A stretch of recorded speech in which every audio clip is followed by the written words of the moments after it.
চেষ্টা করতাম প্রতিভাগুলি।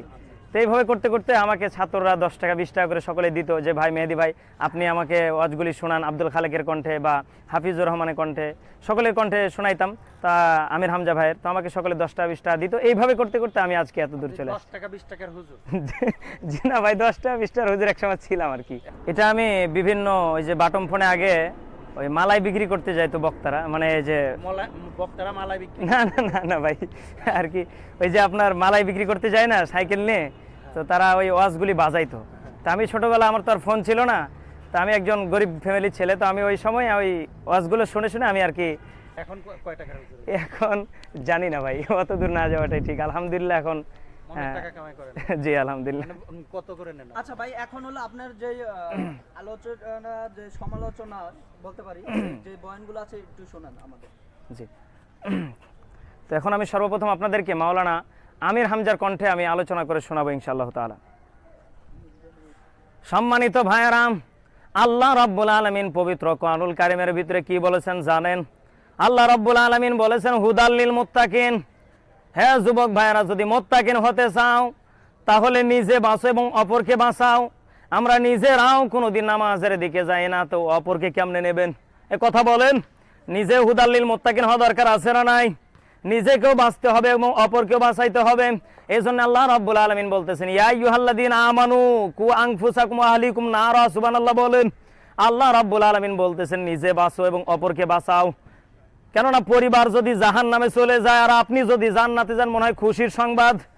খুশি সংবাদ কথা বলেন, এটা হচ্ছে দুঃসংবাদ। এজন্য আমাদের পরিবারকেও জান্নাতে নিয়ে যেতে হবে। কেননা রব্বুল আলামিন আমাদের সকলকেই জান্নাতে দেবেন না জাহান্নামে দেবেন? যদি ভালো আমল থাকে তাহলে জান্নাতে দেবেন। সুবহানাল্লাহ বলেন।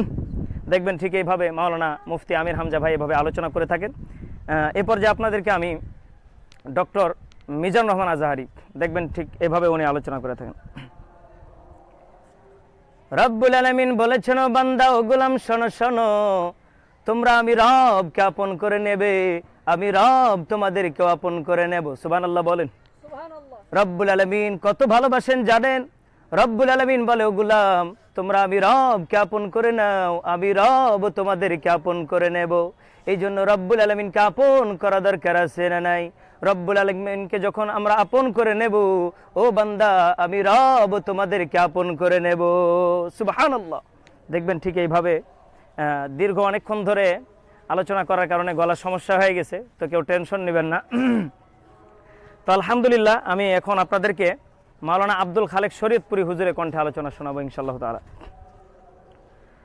আমার বগুড়ার বাবাজিরা রে,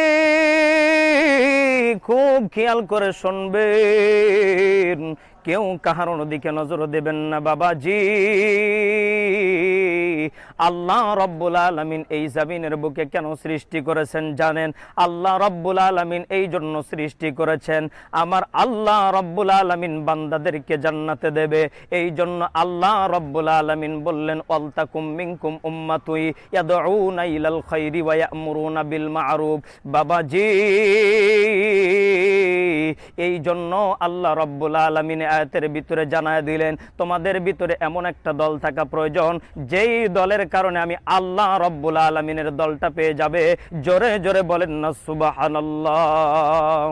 দেখবেন মাওলানা আব্দুল খালেক শরীয়তপুরী এভাবে আলোচনা করে থাকেন এবং সবার মাঝে পরিচিত। তো এরপর যে আপনাদেরকে হাফিজুর রহমান কুয়াকাটা হুজুরের কণ্ঠে আলোচনা শোনাবো ইনশাআল্লাহ তাআলা। दुनिया में हो दुनिया का तलबगार नहीं हो, दुनिया में हो दुनिया का तलबगार नहीं हो, बाजार से गुजर हो खरीदार नहीं हो, बाजार से गुजर हो खरीदार नहीं हो। এর নবীর উম্মতের দল, এর নবীর আশিক, ভালো করে শুনে নাও, দুনিয়াটা হচ্ছে বাজারের মতো। দুনিয়ার রাঙ্গামাটির বাজারে যাইবা, স্ত্রীর জন্য যদি সাবান না নিয়ে আসো, স্ত্রী বাজার হয়ে যাবে। ও মুসলমানের নবীর উম্মতের দল, আল্লাহ রব্বুল আলামিন কেন দুনিয়াতে পাঠাইছে জানোনি? আল্লাহ বলে, গোলাম রে, তুই দুনিয়ার বুকে যে ইবাদত করে তুই ব্যাগ পুঁজি নিয়ে আসবি, আমি আল্লাহ রাব্বুল আলামিন তোকে জান্নাতে দিয়ে দেব। জোরে জোরে বলেন না সুবহানাল্লাহ। এর নবীর গোলাম, এর নবীর আশিক, আল্লাহর বান্দা নাফরমানি করবি, আমি নবীর আদর্শ মোতাবেক চলবি না, ডাইরেক্টলি জাহান্নামে চলে যাবি। জোরে জোরে বলেন না নাউজুবিল্লাহ। দেখবেন ঠিক এইভাবে হাফিজুর রহমান কুয়াকাটা হুজুর আলোচনা করে থাকেন, এবং তাহেরি হুজুর দেখবেন ঠিক এভাবে আলোচনা করে থাকেন। গিয়াসউদ্দিন আত তাহেরি, যিনি বলেছেন ঢেলে দেই, আর কি ভাইরাল ইতিমধ্যে। একটা জবানও বন্ধ রাখিবেন না, ও মাগো তোমারে আমি বইলা বুঝাইতে পারবো না গো মা, ও মাগো তোমারে কি দিয়া বুঝাইতাম গো মা, যেই সন্তানের জন্য পাগল মাগো, তোমার সেই সন্তান তোমার কিয়ামতের মাঠে লাথি মাইরা দেব জাননি। ও মাগো কেন তুমি ওই সন্তানের প্রেমে এত পাগল? ওই সন্তান যদি নেককার না বানায়া যাইতে পারো মাগো, ওই সন্তান তোমার জন্য জাহান্নামের ফাইসালা হয়ে যাইব গো।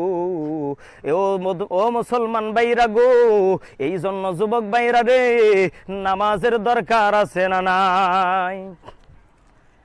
তো দেখবেন এইভাবে গিয়াসউদ্দিন আত তাহেরি হুজুর এইভাবে আলোচিত এবং সমালোচিত। তো আলহামদুলিল্লাহ, আমি আর বেশি লম্বা করব না। তো আপনাদেরকে আমি শেষ সংক্ষেপে আমি আমির হামজার কথাগুলি বলে দিয়ে শেষ বিদায় নিতে চাই। সম্মানিত ভাইরা, আপনারা যারা আমার শুরু থেকে শেষ পর্যন্ত ভিডিও দেখেছেন, আপনাদের কাছে আমার একটা আকুল অনুরোধ, আপনারা কেউ টেনশন নেবেন না। আপনাদেরকে আমি এটাই বুঝাইতে চাচ্ছি, ফুল ভিডিওটা না দেখে কেউ বাজে কমেন্ট করবেন না। কেননা যখন বাজে কমেন্ট করবেন তখন আমরা কষ্ট পাবো। কি জানেন, আল্লাহ আমাকে যে নিয়ামতটা দিয়েছেন, এই নিয়ামতটা সবাই পায় না। এটা হচ্ছে আল্লাহর একটা নিয়ামত, ঠিক কিনা জোরে বলেন? এজন্য রব্বুল আলামিন আমাদের সকলকে একটা নিয়ামত দিয়েছেন, প্রত্যেকটা মানুষের ভিতরে প্রত্যেকটা একটি রহমত দিয়েছেন। কথা বলেন? এজন্য যুবক ভাইরা, যারা আমার সাথে যারা যোগাযোগ করতে চান, তাদেরকে আমি একটা কথা বলে যেতে চাই। সকলে নাম্বার দেওয়া থাকবে, এখান থেকে যোগাযোগ করে নিতে পারেন। আর আমি 2 ঘন্টা কোরআনুল কারিমের তাফসির আমি শোনাবো, মন খুলে শোনাবো। আপনারা সকলেই যারা দাওয়াত দেওয়ার ইচ্ছুক আছে সকলে দাওয়াত দিবেন। কিন্তু যুবক ভাইয়ের একটা কথা ভুলে যাবেন না, আপনাদের আজকে যারা ভিডিও করে নিয়ে যাইতেছেন, আপনাদেরকে আমি আবারও একটা কথা বলি, হুজুর যখন বিপদে পড়ে যাবে আপনারা ভুলে যাবেন, ভুলা যাবে না। কেননা আজকে আমির হামজা জেলখানাতে পৌঁছতেছে, কেউ খবরও নিতেছে না। কথা বলেন? এজন্য যুবক ভাইয়েরা কেউ টেনশন নেবেন না, আমি দ্বিতীয় আমির হামজা আপনাদের পাশে আসি। আলহামদুলিল্লাহ বলেন।